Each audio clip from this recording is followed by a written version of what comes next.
Hey, what's up, guys? John here. I believe we're going to see a huge curveball come to this economy that Jerome Powell doesn't see, but yet Goldman Sachs, Bank of America, Wells Fargo, Better.com, a lot of the large banking institutions and mortgage lenders, they see this very, very clearly. And I agree with them. I think that we're going to be in for a lot of uncertainty. If you look at just Goldman Sachs, for example, Goldman Sachs says that, hey, we're down 41% in banking revenue just over the past 2 years. And what we need to do is issue massive layoffs, right? What I think is going to be happening here is I believe this narrative is going to be absolutely devastating for America. And this narrative is you need to quit your job and you need to go find a better job. You need to find a more lucrative career path. You need to get with a better company that's going to pay you what you're worth, right? This narrative may have been great for some people, but what's going to happen as the economy contracts and these business owners are looking at every single employee under a microscope, seeing, you know what?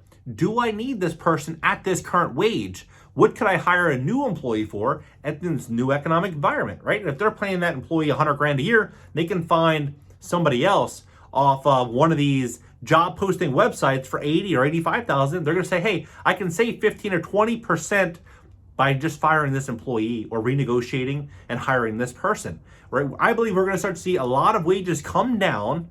And as that's happening, inflation is still going to be at a record high. They believe that they can bring inflation down to just 2% from now until 2024. And all they have to do is increase that unemployment rate from 3.6 to 4.1%. It's just not possible. There's no way that this happens smoothly. And in this video, I'm going to walk you through exactly what does happen. Please hit that like button. When you hit the like button, YouTube's going to share this content to educate more people about what's going on. So check this out. As of right now, 611 startups so far in 2022 have laid off a record 78,000 employees. And since March of 2020, about 175,000 employees have been laid off.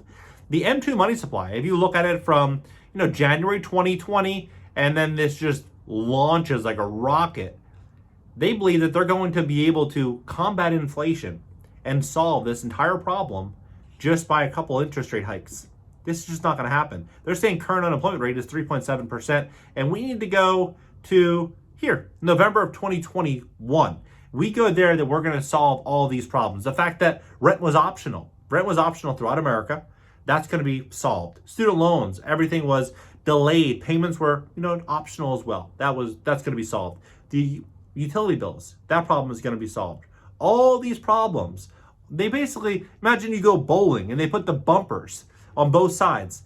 Obviously, you're going to end up hitting a pin or two. Everything's going to be fine. You're going to get the ball to the end of the alley, right? But when you remove those bumpers, it's a different game. And that's what's going to happen. They're removing the bumpers from the bowling alley, and this entire landscape of the economy is going to change. And I believe a lot of the banks and banking institutions and tech companies and large corporations are realizing that the free money is likely going to be pulled out of the market for the time being, and that they need to really tighten up their ship and get ready for some turbulent times. In fact, this paper that they laid out for us really kind of summarizes what is likely going to happen versus what they say is going to happen. So the scariest economic paper of 2022 predicts big layoffs for the next 2 years as the fight against inflation gets more intense. Inflation in the US looks like it's peaked, but we're not out of the woods yet. The fight to bring down a surging price growth could mean a rough 2 years for job seekers, a hard pivot from the power that they've enjoyed of the Great Resignation, right? Now, granted, this article, when they said, this is September 5th, they're selling the idea of Americans who joined the Great Resignation and earning raises twice as big as those who did it, right? They're basically telling you point blank that, yeah, if you did that, it's probably not going to be great for you over the next 2 years. That's according to a new paper from the Brookings Institution, which predicts that a high unemployment rate will be necessary to combat inflation. Inflation is typically inversely tied to unemployment. The rule goes when unemployment drops, inflation rises. When unemployment is high, inflation goes down. Currently, the Federal Reserve predicts the national unemployment rate will reach 4.1% in 2024, but the Brookings team argues the Fed will need to push it far higher in order to bring down it down to the 2% target, which it wanted for 2024. 2% inflation.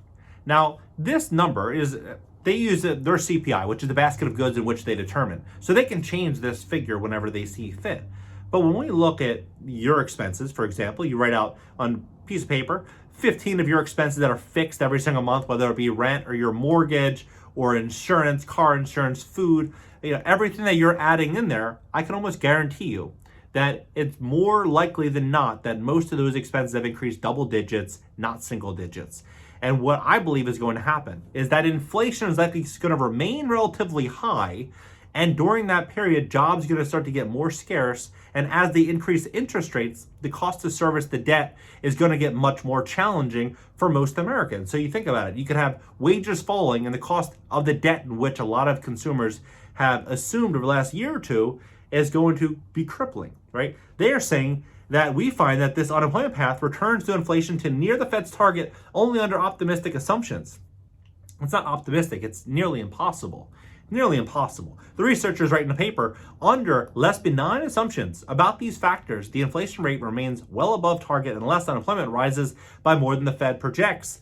Because of this outlook, Jason Furman, former chairman of the White House Council of Economic Advisors under President Obama, calls this the scariest economic paper of 2022. He wrote in an op-ed for the Wall Street Journal this week that based on Brookings' findings, the Fed will need to be aggressive about raising rates even if unemployment continues to rise. Running his own calculations, he believes he's going to have to get up to about 6.5% in 2023. So he is predicting that we are going to see unemployment go about, 80% increase from where it is right now, right? 70 to 80%. He believes that that's what's going to happen by 2023. I would argue that what we are going to be seeing is more of like a 2008 where we're bridging near 10%. That is what I think is actually going to happen. I think we're going to start to see all this change. And I believe that we're going to see so many businesses that are struggling to make it start to look to outsource as much work as they possibly can overseas, hiring teams online, doing whatever they can outsource, they're going to outsource. And whatever they can do to reduce their expenses, they're going to do to reduce their expenses. I believe landlords across the board are going to start saying, you know what? It might make sense for me to reduce my rent 10 or 15 or 20% if I have to, if I can get 6 months up front or a year up front, or if I can get these very favorable terms. I'd rather have peace of mind. I believe we're going to start to see not just businesses looking for strategic ways in which they can, make things work, but we're going to see employees reduce their expenses and landlords do the same thing. Everyone's going to start trying to get creative here because this is a very uncertain time, a very uncertain economic period in which we are seeing so much change across nearly all industries. And the idea that we are going to be able to pull inflation down from where it is currently to 2%, and that's going to be a smooth landing like Jerome Powell suggests, is nearly impossible. What they go on to say is that in 2023 to 2024 to hit its 2% inflation target, in August, unemployment rate was about 3.7%, according to the Bureau of Labor Statistics. And depending on the labor market, he said, and other factors related to the supply, the outlook could be more painful. Among a few suggestions from the Fed, Furman said it should lower expectations for the economy, such as aiming for a 3% inflation rate over 2%. If we get to 4%, I would be surprised without a large economic shock.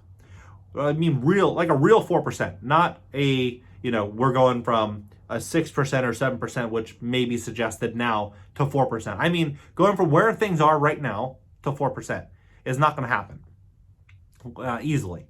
While fighting inflation should be a central bank's only focus today, at some point the Fed should reassess the meaning of victory in that struggle. Furman's 6.5% projection is based on the assumption that in addition to the Fed's aggressive fight against inflation, the labor market will also need to cool slightly on its own, with job openings falling to 2/3 their number from before the pandemic. He also assumes that inflation expectations will revert to where they were, pre this, and the price of gas will continue to fall. What that 6.5% means that the next year and a half will feature many layoffs. In addition, the continued price hike and expensive borrowings.